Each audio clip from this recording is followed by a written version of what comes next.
Okay, geometry, here we go with section 12.5. This is a section that isn't too bad. We're going to split it up into two videos right here and just do one today on Thursday and one on Friday. It's one that isn't super hard to do. It's a little bit tougher to understand, but we'll try to split the difference between the two. So what we're doing in 12.5 is we are obviously still dealing with circles right here, but we're going to start looking at it from an algebraic perspective, in terms of how we might graph a circle in a coordinate plane and the equation that might give us that circle. So this is a really good preview of a lot of what you guys are going to see next year in Algebra 2, where we're coming up with some new equations and new graphs beyond just the linear and the quadratic functions that you guys did last year in Algebra 1. Okay, so in this box right here, guys, we have the formula right here for the equation of a circle. Now what we have here looks confusing. We've got 5 variables here: x minus h quantity squared plus a y minus k quantity squared is equal to r squared. And right underneath that, we can see a few things going on right here. We can see here that HK, it says, is going to be the center of your circle here. All right, R, which is the square root of this number over here on the right, is going to be your radius here. And that the X and the Y, which is the case in every equation that we graph, can be any point located on your circle. So that's an equation we're going to have to memorize and get used to pretty quickly. It looks really weird in where it comes from, but we'll try to come back and explain in just a second within the context of our first example where that equation actually began from. So let's take a look at the first one. Okay, so what's happening right here is that we've been given an equation right here that looks a little bit, although not exactly, like the equation we just had written down on the last page. We don't have a binomial here. What we had written down before was x minus h quantity squared, and here you'll see that we just have an x squared. Again, there was a plus and then a y minus k quantity squared, and instead of that, we just have a y squared. And that was equals r squared, and that r squared is going to correlate with the 25 right there. So, a couple of things to take from this. The fact that there is no h value right here, everybody, being subtracted from x, tells us here in this problem that h is equal to 0. X squared is the same thing as x minus 0 squared. There's just no point in writing the minus 0. Likewise, since we don't see a k value right here, we know that our k is going to be 0 also. So putting all that together, that tells us, everybody, that the center of our circle, which is always at the ordered pair of h comma k, in this case, is just going to be 0, 0. So anytime you see an equation that's just an x squared and just a y squared, we know that our center is right there at the origin. Now, the other tricky thing about this is that this number over here, the 25, is not equal to your radius. It's equal to the square of your radius there. So, down on the side here, what we know is that r squared is equal to 25. And if we took the square root of both sides of that equation, one here and one here, we would find that our radius is equal to 5. So, with these two pieces of information here, knowing where our center is and knowing what our radius is, there's really only one circle that does what we want it to do. So we're going to go ahead and try to draw the one and only circle centered at the origin with a radius of 5.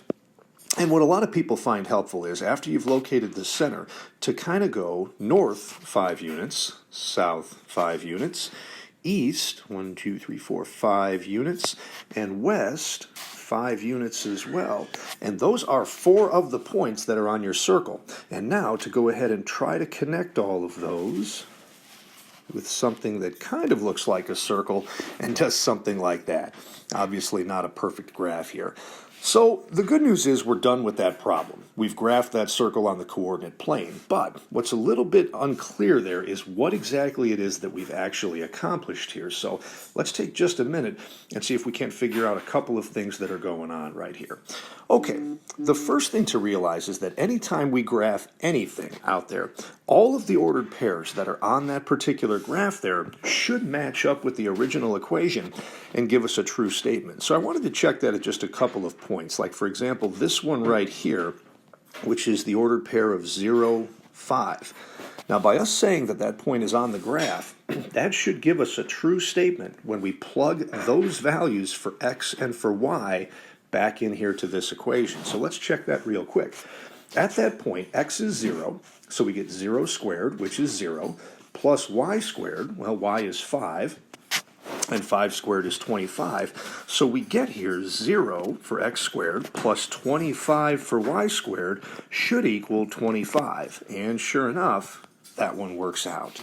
So it's pretty easy to test at 0, 5. The same thing would happen down here at 0, negative 5, at 5, 0, and at negative 5, 0. It gets more interesting when we look at a couple of random points like, oh, I don't know, maybe this one right over here. And that one looks like it is the ordered pair of 4, 3. And for that one, when we plug it in, it's a little more interesting to check. We'll take that 4, plug it in right over here for the x squared, and get 4 squared, which equals 16. We'll add to that our y coordinate here, which is 3 squared, and that's going to give us a 9. And our hope would be that that is going to equal 25 as well. And sure enough, 16 plus 9 does equal 25.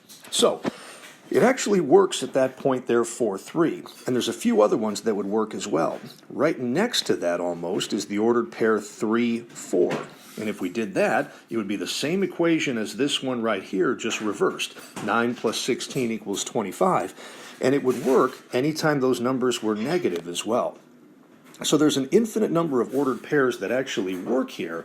Not all of them are nice numbers here, but they're all going to work out. The real key to this problem, everybody, is that if we drew a radius to one of those points and then an altitude right back down to the x-axis, we've actually formed ourselves a right triangle there.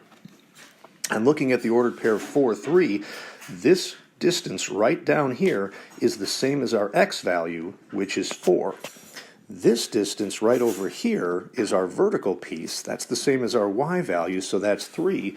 And we knew a long time ago that the radius of this circle was 5. And sure enough, right here, we formed a 3, 4, 5 right triangle.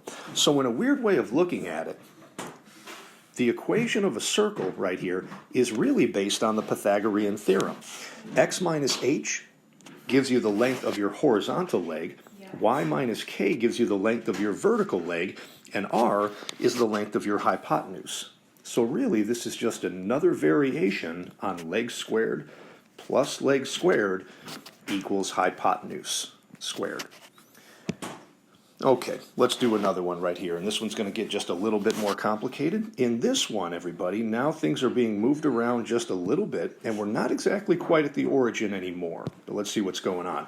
There still is nothing being subtracted from the x, so h is still going to be 0. But for k now, it's important to remember that the definition of k is the number being subtracted from y. And right here we see a y minus 2, which means that k is positive 2. A lot of people overthink this one and try to make k negative 2, but there's this weird relationship here between this number right here and this sign, and then the sign of k here. Anytime this is a negative or a minus right here, k is actually going to be positive, because again, k is the number subtracted from y. And as you could probably guess, if this number here was positive, k would actually be negative. And the last one right here, r squared is the number at the end of this equation, which is 9, and if we took the square root of both sides, that would get us r is equal to 3. So putting our h and our k together, the center of this circle is going to be here at 0, 2. So we'll go up and we'll put a dot right over there. And now we have a radius of 3. So again, we're going to go 3 units up from that point, 3 units down, 3 units to the right, and 3 units to the left. And now we'll go ahead and try our best to draw the one and only circle that passes through those points, and it's going to look something like that. And just for fun, to make sure we're doing this right, we're going to try to evaluate, or just the smoke alarm, we're going to try to evaluate at this point right over here, which is going to be a negative 3 and 2. Okay, so if we try putting that in right here, let's see what happens. The x squared is the x is negative 3. We're going to square that and get a 9.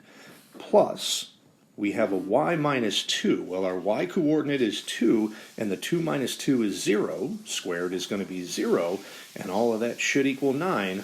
And sure enough, that one works out as well.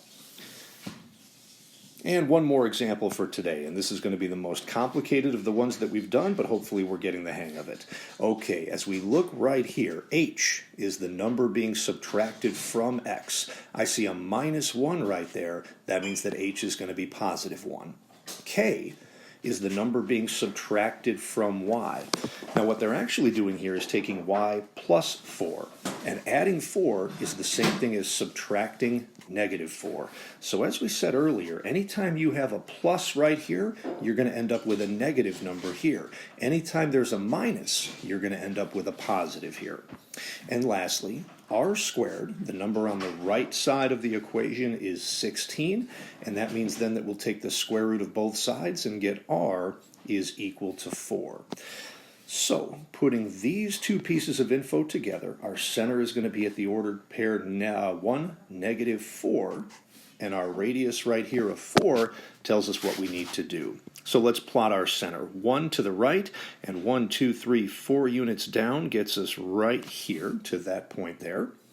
And then, with our radius of 4, we are going to go 1, 2, 3, 4 units up, 1, 2, 3, 4 units to the right, 4 units to the left, and 4 units down, and I'm going to have to guess where that is, right about there. And then we go ahead and draw the circle that connects those 4 points, and there's the equation of that one. Okay, there's more to do on this, but I think that's probably good for today. So let's give the first part of the homework a shot and see how we do.